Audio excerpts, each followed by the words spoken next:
Olá, pessoal, boa tarde. Meu nome é Ana Luísa e, juntamente com meus colegas Bruno, Isabela e Mariana, nós vamos apresentar para vocês os principais ingredientes e aditivos que são usados na fabricação dos produtos cárneos.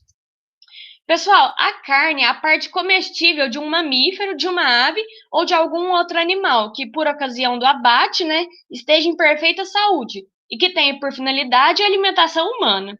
Os produtos cárneos são aqueles alimentos que o processamento deles é realizado a partir do uso das carnes. Os principais produtos é a linguiça, a mortadela, o salame, o presunto e o apresuntado. Gente, lá na antiguidade, o homem descobriu algumas formas de prolongar essa vida útil da carne, transformando elas em produtos como a carne seca, salgada ou a defumada. Essas carnes defumadas surgiram por acaso, ao manter essas carnes em abrigos ou então perto de fogueiras. Já as carnes curadas surgiram ao utilizar o sal impuro, que é o salitre contendo nitrato de sódio ou de potássio, na preservação pela salga, né? Ainda nesse período, o homem descobriu que salgando e condimentando a carne picada e depois embutindo a tripa natural, também vai conservar o produto. E aí surgiram os embutidos. Aí, pessoal, com o advento, de novas tecnologias de conservação, surgiram os processos de refrigeração e o uso de novos materiais de embalagem. E aí, cada vez mais foram sendo desenvolvidos e melhorados esses recursos para aumentar essa conservação. Nesses processos de altas concentrações de sal ou os processos simples de secagem ou defumação, foram sendo substituídos pelas práticas de utilização de baixos níveis de sal, novos condimentos, temperos, aromatizantes, obtendo produtos com maior teor de umidade.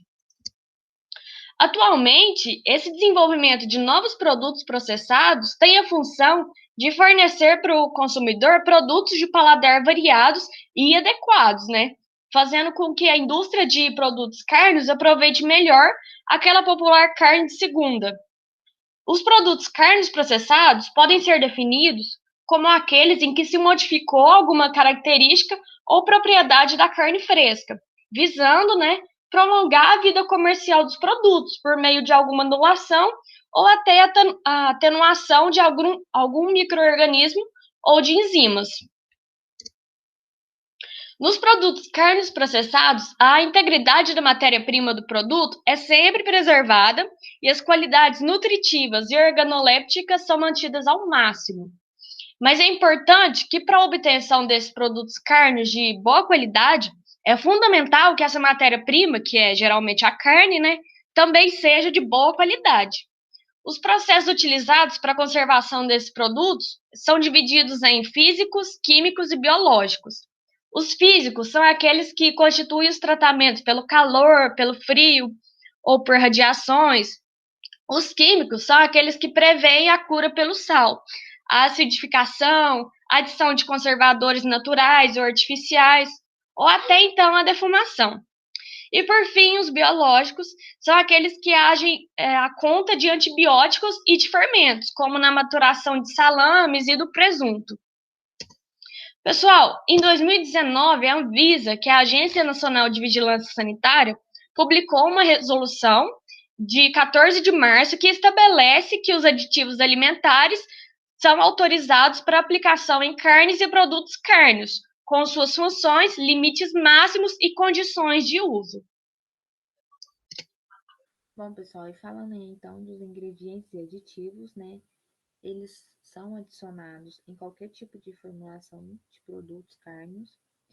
Tem o objetivo aí de conferir algum benefício, né, para o produto, desde aumentar a vida de prateleira, né, a vida útil da mercadoria, até em relação a mudanças, né, de característica sensorial. Seria melhorar a cor, o sabor, o cheiro e até mesmo a palatabilidade. Além de que algumas empresas e indústrias utilizam, né, esses ingredientes e aditivos para melhorar a variabilidade e a disponibilidade desses produtos para o consumidor. Todos esses ingredientes e aditivos, eles são, tá, regulamentados por legislações específicas e nenhum deles pode trazer prejuízo, né, algum dano para a saúde do consumidor. Existe, né, aí uma definição aí, né, de acordo com a portaria de número 540, que define o que são ingredientes e o que são aditivos. Então, ingrediente é tudo aquilo que a gente adiciona na formulação de um produto carne, né? Na produção dele. Tudo que vai é ingrediente. E os aditivos é aquele que confere alguma característica específica e regulamentada, tá? Todos os produtos carnes, eles devem possuir aí uma formulação contendo todos os ingredientes e aditivos que foram utilizados na produção daquela embalagem, daquela peça. Tem que ser aprovada pelo MAPA e regulamentada pela Anvisa, ligada juntamente com o Ministério da Saúde, garantindo assim, então, uma segurança alimentar ao consumidor. E a gente tem também substâncias ligadoras, que são aquelas, né, que emulsionam as gorduras e apresentam uma capacidade de reter água. O principal ingrediente funcional das substâncias ligadoras é a proteína que contém. As mais utilizadas é a farinha de soja, é o isolado proteico de soja, é o concentrado proteico de soja, é o leite em pó desnatado e os derivados dele, né, como o soro dessecado, o caseinato de soja também. E as substâncias aí enchedoras, né, pelo nome dá pra gente fazer uma ligação. Elas são denominadas também de espessantes, né, retém grande quantidade de água, contribui muito pouco para a estabilidade da emulsão. A mais utilizada aí é o amido de milho e o polvilho, e ela tem uma função aí de diminuir o custo do produto, né, substituindo parte da carne. Em relação ao uso do amido e do polvilho, se tem já, né, legislação que pode adicionar até 100% em peso de amido e produtos carnes em geral. 10% em patês e 2% em salsichas. Normalmente é utilizado a fecula de mandioca ou até de batata, devido às suas características de geligação no cozimento. Sabor, né, os realçadores de sabores, são aquelas substâncias, né, o próprio nome já diz, ele ressalta, ele realça ou ele até mesmo altera o sabor e o aroma de um produto, de um alimento. Os realçadores de sabores, o mais utilizado é o glutamato monossódico, também conhecido como Ajinomoto. Esses realçadores de sabores, né, com sabor, ele agregam aos produtos sabores conhecidos e confere continuidade e harmonia, além de estabilidade por longos períodos de armazenamento, né, contribui também para a vida útil do produto na prateleira. Tudo isso em todas as possíveis aplicações que se tem. Nos derivados de carne, o que acontece? Diminui, né, o residual amargo das proteínas e se interage ao sabor natural do produto.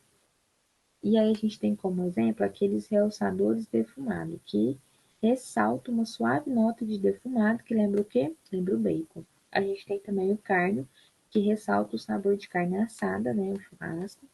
E tem aquele, né, o assado, que ressalta aí o sabor da costela assada.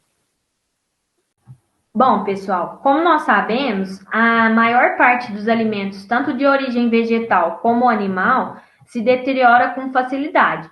E ele perde, devido a isso, perde qualidade e, com consequência, diminuição da sua vida útil.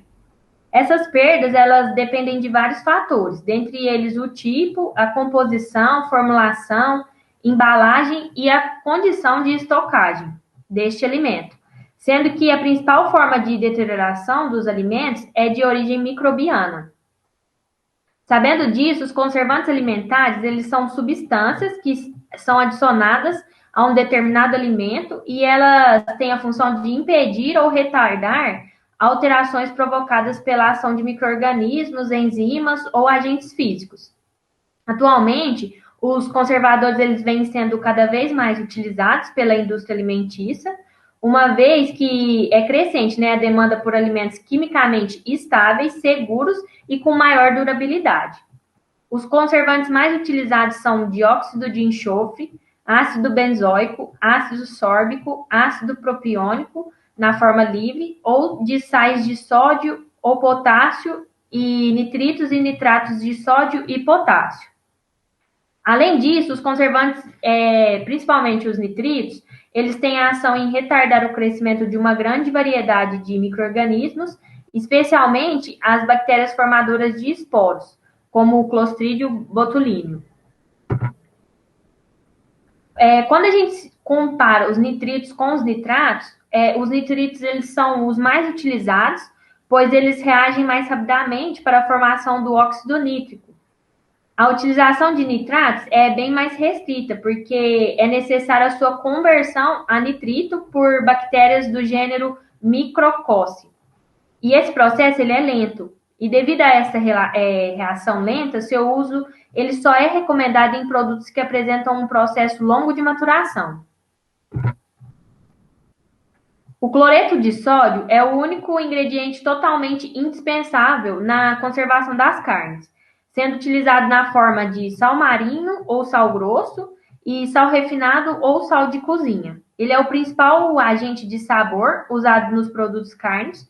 Ele melhora a capacidade da proteína da carne de reter água, o que vai influenciar tanto na maciez e na textura do produto. Ele melhora também a qualidade, a característica sensorial de mastigação. Ele também é um conservador, porque ele age na retirada da água da carne, e isso vai reduzir a quantidade de teor de água livre, e com isso vai atuar na inibição do crescimento de micro-organismos, principalmente as bactérias. Mas só que tem que ter um cuidado. Ele tem um efeito de aceleração das reações, que deixam um sabor desagradável no produto, que é o sabor rançoso. E esse sabor gera um gosto forte no alimento. Por isso, não é interessante guardar produtos carnes congelados durante muito tempo, sendo que se eles já foram temperados. A presença de antioxidantes na formulação vai diminuir esse problema. Em relação à quantidade, na literatura encontra-se valores entre 1,6% a 2,2%, valores de 3% a 4% já se encontram no limite, e acima de 5%, o sal fará com que tenha perda de água no produto, que influenciará na textura e maciez. Outro ingrediente utilizado é a água, em forma de gelos, em cubos ou triturado. E deve ser utilizado água potável. Ela vai ajudar a dissolver ingredientes e também auxilia na característica do sal, de aumentar a retenção de água da fibra muscular. Ela vai possibilitar uma melhor palatabilidade. Não se deve usar em excesso, pois pode mudar a textura e a suculência do produto. Seu excesso também pode ser considerado fraude. Deve ser utilizada de acordo com o permitido, sendo que em produtos crus a adição é menor e em produtos cozidos a adição pode ser maior.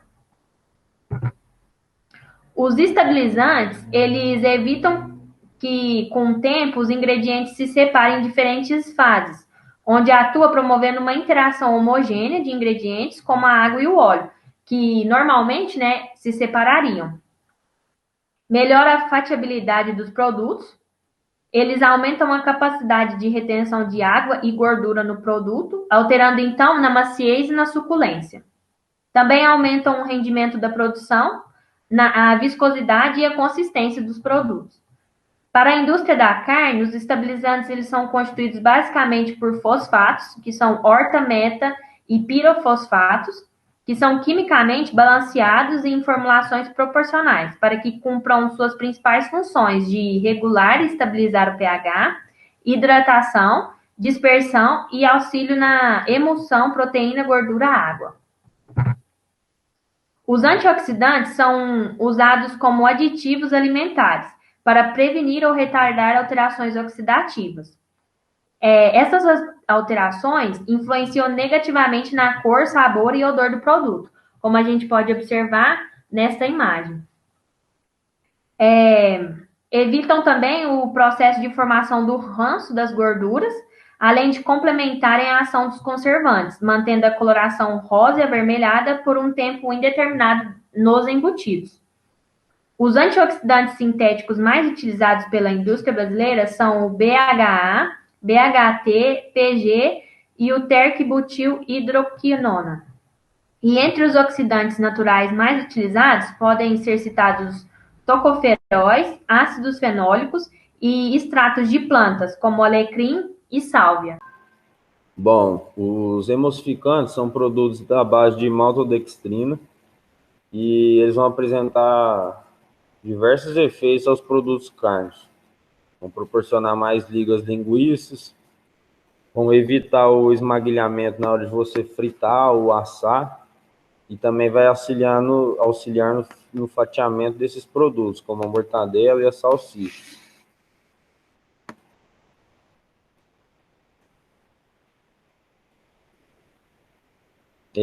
A manutenção da cor natural do alimento vai se constituir de um fator fundamental para a aceitação do produto, em vista que a avaliação do consumidor vai ser feita de acordo com a aparência desse produto.